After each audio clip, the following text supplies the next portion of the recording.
Robert Hooke discovered the cell by using his self-designed microscope. He observed the cork cells जो actually में आपके honeycomb जैसे structure दिख रहे थे, जबकि हमारे गैसेस जो होते हैं with the help of diffusion move करते हैं। अगर आपके सेल को कोई भी इंजरी या फिर उसको कोई डैमेज होता है तो सेल के अंदर क्या प्रेजेंट होते हैं, लाइजोसोम्स की प्रेजेंस होती है। तो ये लाइजोसोम्स खुद को क्या कर लेते हैं, बर्स्ट कर लेते हैं, और जब ये बर्स्ट करते हैं they release the digestive enzymes. Cells, कैसे हो आप सब? आई होप सब बहुत अच्छे होंगे, सबकी पढ़ाई भी और सबकी लाइफ भी काफ़ी अमेजिंग चल रही होगी। मैं हूं आपकी अपनी Khushboo ma'am, biology master teacher at Vedantu. तो आज के सेशन में भाई आपका लेक्चर नंबर 13 है आपके chapter fundamental unit of life का। अब आप लोग ये सोच रहे होंगे कि मैम ये चैप्टर तो खत्म हो चुका है। भाई खत्म होने के बाद भी इसमें आपके एनसीईआरटी क्वेश्चंस बच जाते हैं, क्योंकि मोस्ट ऑफ द टाइम आपके स्कूल के एग्जाम में यही सिमिलर क्वेश्चंस रिपीट हो जाते हैं, घुमा फिरा करके, उल्टे फुलटे होकर के। तो आज जितने भी एनसीईआरटी क्वेश्चंस हैं इस चैप्टर के हम वो सब प्रैक्टिस करेंगे। तो मेक श्योर जरूर करना कि आप स्टार्ट से लेकर एंड तक इसे जरूर चेकआउट करो, जरूर देखो, ताकि आप भी मेरे साथ साथ वो क्वेश्चंस को प्रैक्टिस कर पाओ। चलो तो without wasting our time let's begin our session. Here we go with the प्यारा सा dose of motivation कि भाई it is not the mountain we conquer but ourselves।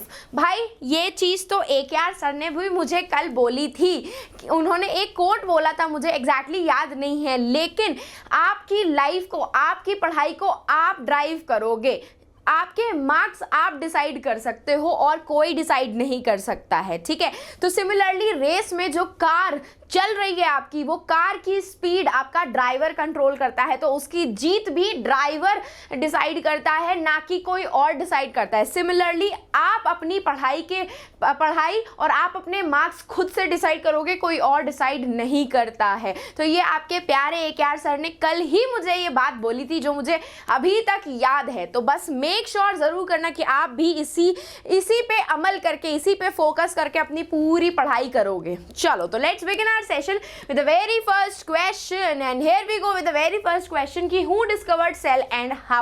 तो भाई हम सबको पता है Robert Hooke discovered the cell by using his self-designed microscope, self-designed primitive microscope। Actually बहुत ही बेसिक सा माइक्रोस्कोप था जो उन्होंने खुद से बनाया था, और उन्होंने किसके सेल्स देखे थे, कॉर्क सेल्स देखे थे। ही ऑब्जर्व द कॉर्क सेल्स जो एक्चुअली में आपके हनीकॉम्ब जैसे स्ट्रक्चर दिख रहे थे। कैसे दिख रहे थे, हनीकॉम्ब जैसे स्ट्रक्चर उनको दिखे थे, और उन छोटे छोटे कंपार्टमेंट्स को, हनीकॉम्ब स्ट्रक्चर में उन्होंने छोटे छोटे वो जो रूम्स को, कंपार्टमेंट्स को क्या नाम दिया था, सेल्स का नाम दिया था। But the thing is that ये जो सारे सेल्स थे ये आपके डेड सेल्स थे। क्या थे, ये सारे आपके डेड सेल्स से रॉबर्ट हुक ने with the help of self design primitive microscope इनको डिस्कवर किया था, ठीक है जी। और ये डिस्कवरी कब हुई थी, 1665 में हुई थी, 1665 में हुई थी, ठीक है। चलो तो let's start with the next question कि why is the cell called the structural and functional unit of life.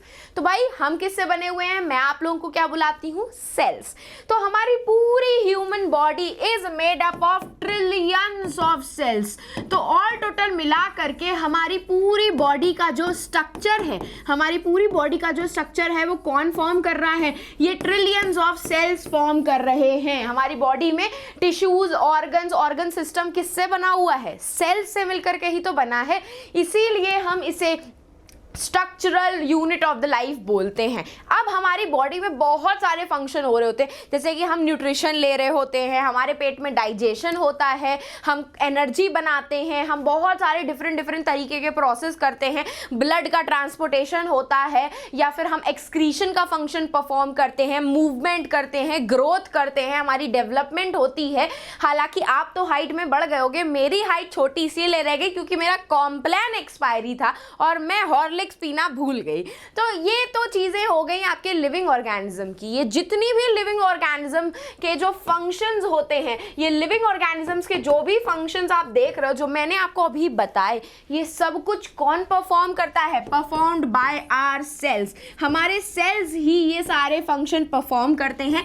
In sales के अंदर एक सब सेल्यूलर स्ट्रक्चर प्रेजेंट होते हैं, छोटे छोटे और सेल स्ट्रक्चर प्रेजेंट होते हैं, जिनको हम क्या बोलते हैं? सेल ऑर्गेनल्स बोलते हैं। यही सेल ऑर्गेनल्स क्या करते हैं? प्रोटीन्स की सिंथेसिस कर रहे होते हैं, लिपिड्स की सिंथेसिस कर रहे होते हैं, एनर्जी बना रहे होते हैं हमारी बॉडी में, जो हमारे बॉडी के सारे डे टू डे फंक्शंस में मदद करता है। इसीलिए हमारे सेल्स को ही हम structural and fundamental unit of life या फिर फंक्शनल यूनिट ऑफ लाइफ बोलते हैं। चलो तो भाई नेक्स्ट आ जाते हैं, how do substances like carbon dioxide and water moves in and out of the cell. तो मैं आप लोग को ऑलरेडी बता चुकी हूं, अगर गैसेस का मूवमेंट होता है तो सेल के अंदर अगर गैसेस का मूवमेंट हो रहा है तो वो किसके थ्रू होगा? डिफ्यूजन प्रोसेस के थ्रू होगा। किसके थ्रू होगा? डिफ्यूजन प्रोसेस के थ्रू होगा। ये सेल है, अगर इसके अंदर ऑक्सीजन का अमाउंट कम है, ऑक्सीजन का अमाउंट बाहर ज्यादा है, तो हाई कंसंट्रेशन से ये ऑक्सीजन लो कंसंट्रेशन में मूव करेगी by the process of diffusion. Similarly जो पानी होता है आपका, सेल के अंदर H2O का अमाउंट अगर कम है और बाहर सराउंडिंग में H2O का अमाउंट ज्यादा है, तो with the help of semi permeable membrane, किसके हेल्प से? सेमी परमिएबल मेम्ब्रेन की हेल्प से आपका पानी जो होता है वो हाई कंसंट्रेशन से लो कंसंट्रेशन में मूव करता है, और इस पूरे प्रोसेस को हम क्या बोलते हैं? ऑस्मोसिस बोलते हैं, है ना। तो भाई हमारा जो पानी होता है वो with the help of osmosis move करता है, और जबकि हमारे गैसेस जो होते हैं with the help of diffusion move करते हैं। समझ में आया पब्लिक? इजी था क्वेश्चन, है ना। चलो भाई नेक्स्ट आते हैं, why is plasma membrane called a selectively permeable membrane. अब भाई हमारी जो प्लाज्मा मेम्ब्रेन होती है, it is made up of proteins, है ना। किससे बनी होती है? प्रोटीन से मिलकर के बनी होती है और लिपिड से मिलकर के बनी हुई होती है, बाई लेयर ऑफ लिपिड से मिलकर के बनी होती है। बात ये आती है कि इसको हम सिलेक्टिवली परमिएबल इसीलिए बोलते हैं क्योंकि ये कंट्रोल करती है, क्या करती है? कंट्रोल करती है entry and exit of substances. क्या चीज आपकी सेल के अंदर एंटर कर रही है, क्या सब्सटेंस आपके सेल के बाहर जा रहा है, ये सब कुछ कंट्रोल करने का काम आपकी मेम्ब्रेन करती है, प्लाज्मा मेम्ब्रेन। सपोज करो अगर ये फ्रीली परमिएबल होती, किसी को भी अंदर आने के लिए इजाजत दे देती, तो सेल के अंदर तो आपका बैक्टीरिया भी एंटर कर जाता और वो आपको क्या करता? नुकसान करता, आपको डैमेज पहुंचाता, आपकी बॉडी को नुकसान हो जाता, सेल को नुकसान होता। इसीलिए हमारा ये जो प्लाज्मा मेम्ब्रेन होती है ये सिलेक्टिवली परमिएबल होती है, ताकि जो चीज हमारी बॉडी के अंदर, हमारे सेल के अंदर जानी चाहिए, सिर्फ उतनी चीज जाती है और बाकी चीजों को वो अलाउ नहीं करती। सिमिलरली अगर सेल्स के अंदर सेल ऑर्गेनल्स प्रेजेंट है, वो गलती से बाहर चले गए आपके प्लाज्मा मेम्ब्रेन के थ्रू, तो हमें वो सेल ऑर्गेनल गायब हो जाएंगे, सेल का फंक्शन गड़बड़ हो जाएगा और सेल की डेथ हो सकती है। इसीलिए ये entry and exit of substances को, चीजों को मेंटेन करता है, कंट्रोल करता है, और इसीलिए हम इसे सिलेक्टिवली परमिएबल मेम्ब्रेन भी बोलते हैं। अब जो मैंने आपको पढ़ाया वो सब आपका इसी क्वेश्चन के आंसर में लिखा हुआ है, ठीक है। चलो भाई नेक्स्ट आते हैं, ये आपकी बुक में ही है, हमें गैप्स को फिल करना है। तो प्रोकैरियोटिक में न्यूक्लियर रीजन क्या होता है? अनडिफाइंड होता है, अनडिफाइंड होता है, जिसको हम क्या कहते हैं? कॉल्ड एज न्यूक्लियोइड, जिसको हम न्यूक्लियोइड कहते हैं। जबकि इसमें वेल डिफाइंड होता है, surrounded by nuclear membrane. Chromosome single होता है, मोर देन 1 क्रोमोसोम होते हैं। Membrane bound cell organelles absent, जबकि membrane bound cell organelle present होती है आपके यूकैरियोटिक सेल में। तो बस ये फिर इन द ब्लैंक्स भरना था भाई, ये तो बहुत ईजी है, आपके पेज नंबर 55 पे गिवन है भाई ये क्वेश्चन। चलो भाई नेक्स्ट आ जाते हैं हम, can you name 2 cell organelles we have studied that contain their own genetic material. उन सेल ऑर्गेनल को हिंट दे देती हूँ, हम लोग सेमी ऑटोनॉमस सेल ऑर्गेनल भी बोलते हैं। क्या बोलते हैं? सेमी ऑटोनॉमस सेल ऑर्गेनल भी हम बोलते हैं, ठीक है। क्यों बोलते हैं? क्योंकि they contain their own DNA and ribosomes. अब खुद का डीएनए और राइबोसोम्स प्रेजेंट होने की वजह से, राइबोसोम्स क्या होता है? प्रोटीन की की फैक्ट्रीज होती हैं, तो ये प्रोटीन की सिंथेसिस आपका कर सकता है। तो इसने अपना आधा काम, सेमी का मतलब हाफ, ऑटोनॉमस का मतलब अपना काम वो खुद से कर रहा है, तो अपना आधा काम, जैसे कि उसको प्रोटीन की ज़रूरत होती है तो वो प्रोटीन खुद से बना लेता है, उसको एंडोप्लाज्मिक रेटिकुलम से लेने की ज़रूरत नहीं पड़ती, तो इसीलिए हम उन्हें सेमी ऑटोनॉमस सेल ऑर्गेनेल बोलते हैं। और आपका कौन दो होते हैं आपके, एक होता है आपका माइटोकॉन्ड्रिया, ठीक है, एक होता है आपका माइटोकॉन्ड्रिया और दूसरा होता है आपका क्लोरोप्लास्ट। भाई माइटोकॉन्ड्रिया तो आपके प्लांट और एनिमल सेल दोनों में प्रेजेंट होता है, जबकि क्लोरोप्लास्ट जो होता है वो आपके सिर्फ और सिर्फ प्लांट सेल में प्रेजेंट होता है। तो ये हो गया आपका सिंपल सा आंसर कि माइटोकॉन्ड्रिया और क्लोरोप्लास्ट को हम सेमी ऑटोनॉमस सेल ऑर्गेनेल बोलते हैं क्योंकि उनके पास खुद का डीएनए और राइबोसोम्स होते हैं। सिंपल, ठीक। चलो भाई नेक्स्ट क्वेश्चन आते हैं। If the organisation of cell is destroyed due to some physical और chemical influence what will happen. भाई देखो, अगर सेल को कोई भी इंजरी, अगर आपके सेल को कोई भी इंजरी या फिर उसको कोई डैमेज होता है तो सेल के अंदर क्या प्रेजेंट होते हैं, लाइजोसोम्स की प्रेजेंस होती है। तो ये लाइजोसोम्स खुद को क्या कर लेते हैं, बर्स्ट कर लेते हैं, और जब ये बर्स्ट करते हैं they release the digestive enzymes. What they release the digestive enzymes, और यही डाइजेस्टिव एंजाइम्स फिर क्या करते हैं, इतने पावरफुल होते हैं ये डाइजेस्टिव एंजाइम्स कि आपके सेल ऑर्गेनेल को, आपके सेल के अंदर जितने भी सेल ऑर्गेनेल है, न्यूक्लियस है, एंडोप्लाज्मिक रेटिकुलम है, गोल्गी एपरेटस है, सबको डाइजेस्ट कर लेता है। और जब बाकी सारे सेल ऑर्गेनेल भी नहीं प्रेजेंट होंगे, ना प्लाज्मा मेम्ब्रेन प्रेजेंट होगी, कुछ भी नहीं प्रेजेंट होगा, तो अल्टीमेटली क्या हो जाएगी, सेल की डेथ हो जाएगी। ठीक है, सेल की डेथ हो जाएगी। इसीलिए हम लोग लाइसोसोम्स को सुसाइडल बैग्स भी बोलते हैं, क्योंकि जब भी जिस सेल के अंदर वो प्रेजेंट होता है, अगर उसका खुद का ही सेल खराब हो रहा होता है तो वो खुद को बर्स्ट कर लेता है ताकि जिस सेल के अंदर वो रहता है वो बाकी सारे सेल्स को भी डिस्ट्रॉय ना करे। आपने सुनी होगी एक कहावत, एक गंदी मछली पूरे तालाब को गंदा कर देती है। तो अगर आपकी बॉडी में लाइसोसोम्स जो सेल खराब हो रहे हैं उनको नहीं डिस्ट्रॉय करता है तो आपकी पूरी बॉडी के सेल्स खराब हो सकते हैं, धीरे धीरे करके आपको कैंसरस चीज़ें हो सकती हैं, कुछ भी हो सकता है। तो इसीलिए ये प्रोसेस हमारे बॉडी के अंदर, हमारे सेल के अंदर परफॉर्म किया जाता है।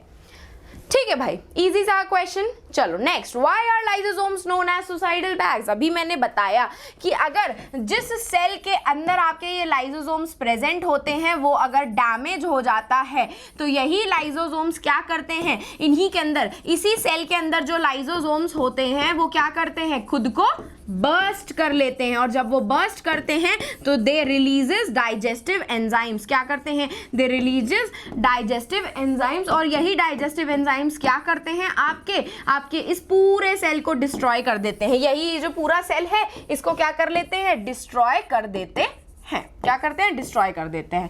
तो बस ये होता है, इसीलिए उसने क्या किया, जिस सेल के अंदर वो रहता, कहते नहीं है कि सांप है, सांप जिस घर में रहता है उसी की थाली में छेद करता है, लाइक दैट ओनली। तो ये लाइसोसोम्स जिस सेल के अंदर रहते हैं ना उसी सेल को ही डिस्ट्रॉय कर देते हैं। इसमें उनकी गलती नहीं होती है। क्यों, क्योंकि अगर वो सेल को वो डिस्ट्रॉय नहीं करेंगे तो वो आपका जो डैमेज सेल है आपके सारे हेल्दी सेल्स को भी डिस्ट्रॉय कर देगा। तो इसीलिए ये काम करता है वो ऐसे। ठीक, नेक्स्ट क्वेश्चन आते हैं, where are protein synthesize inside the body. तो भाई प्रोटीन फैक्ट्रीज किसे बोला जाता है, राइबोसोम्स को बोला जाता है। And they ribosomes are present at two places. सबसे पहला तो ये प्रेजेंट होता है रफ एंडोप्लाज्मिक रेटिकुलम में, उनके सरफेसेस पे प्रेजेंट होता है, और प्रेजेंट होता है freely in the cytoplasm, freely in the cytoplasm के अंदर फ्रीली भी प्रेजेंट होता है। तो प्रोटीन कहाँ सिंथेसाइज हो रहे हैं, साइटोप्लाज्म के अंदर भी थोड़े बहुत होते हैं, और रफ एंडोप्लाज्मिक में भी आपके प्रोटीन की सिंथेसिस होती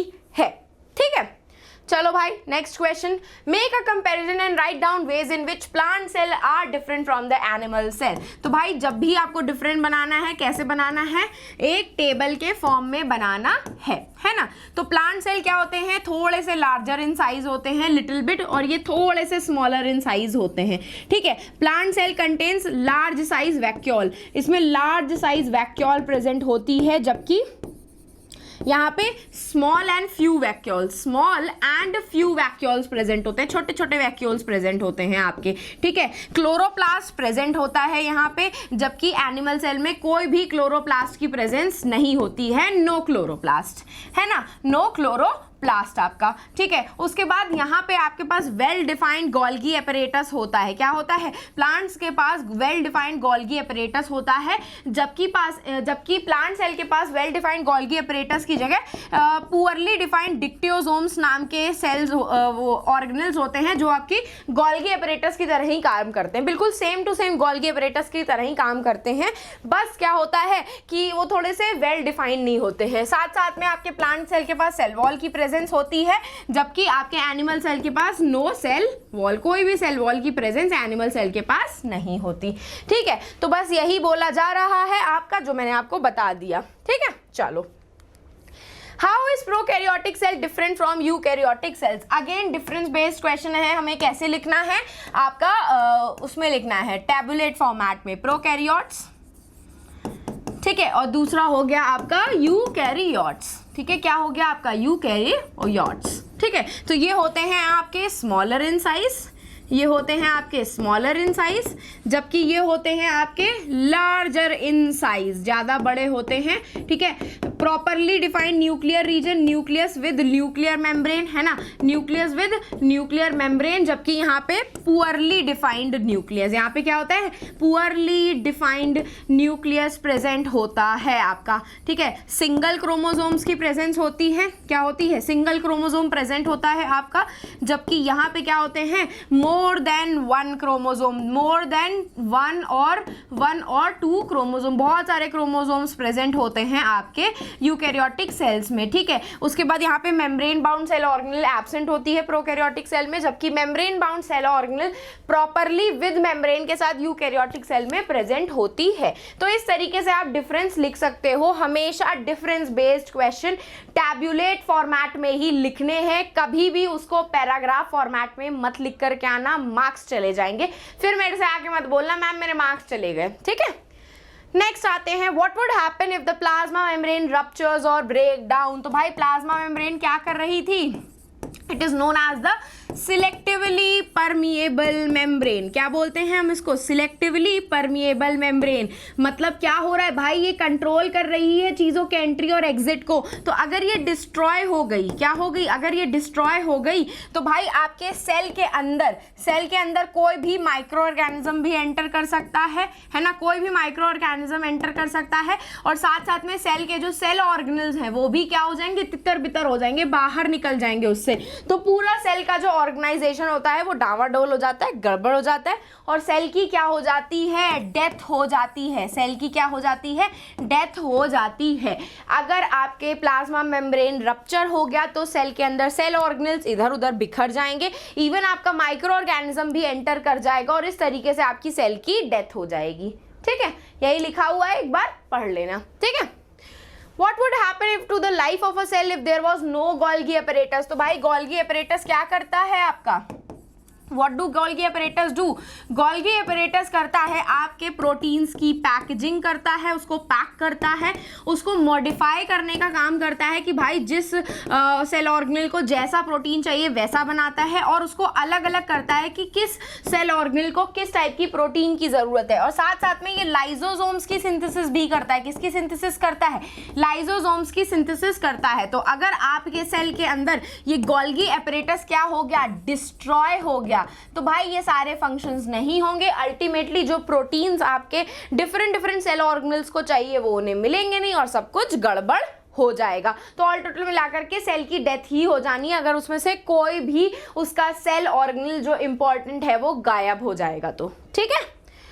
नेक्स्ट आते हैं, which cell organelle is known as the power house of the cell and why? भाई माइटोकॉन्ड्रिया को हम बोलते हैं power house of the cell, क्योंकि ये माइटोकॉन्ड्रिया जो होता है इसके अंदर क्या प्रेजेंट होते हैं? क्रिस्टे प्रेजेंट होते हैं। इसके अंदर कैपेबिलिटी होती है कि ये ऑक्सीडेशन ऑफ फूड को करवा सकता है, फूड का ऑक्सीडेशन करवाता है। आपने रिडॉक्स रिएक्शन सुनी है केमिस्ट्री में? ऑक्सीडेशन ऑफ फूड करवाता है, और इसी ऑक्सीडेशन ऑफ फूड करवाने के टाइम पे एनर्जी रिलीज होती है in the form of ATP, ATP, इसी को ही हम energy currency of the cell बोलते हैं। ये ATP जो होता है इसको हम एनर्जी करेंसी बोलते हैं। What we call it as energy currency of the cell, है ना, energy currency of the cell बोलते हैं।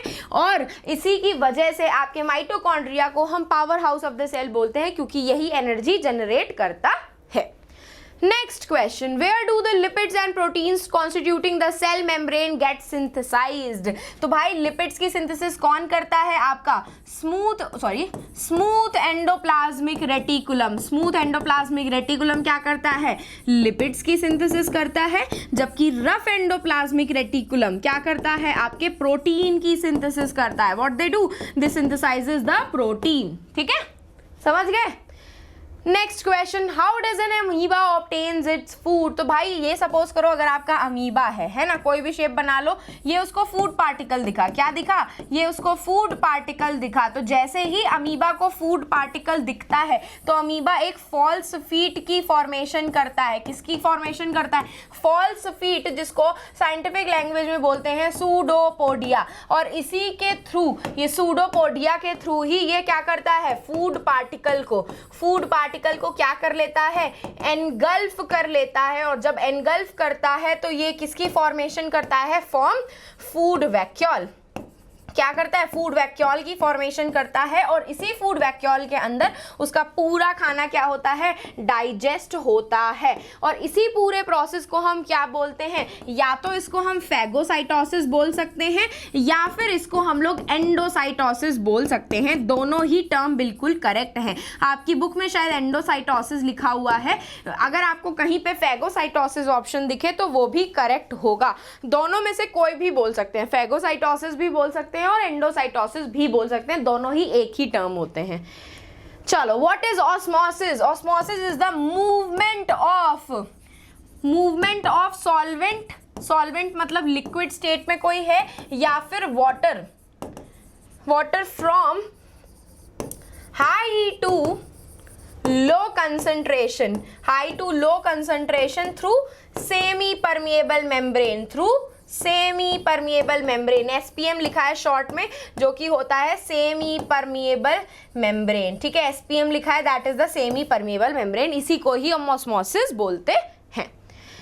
चलो भाई, next, which type of cell division is required for the growth and repair of body and which type of is involve in the gametes. तो भाई cell division आपके दो type के होते हैं। एक होता है माइटोसिस, जिसमें 2 डॉटर सेल्स बनते हैं, है ना, जिसमें 2 डॉटर सेल्स की फॉर्मेशन होती है। जबकि एक होता है आपका मियोसिस, जिसमें 4 डॉटर सेल्स बनती हैं। क्या बनती हैं? 4 डॉटर सेल्स बनती हैं।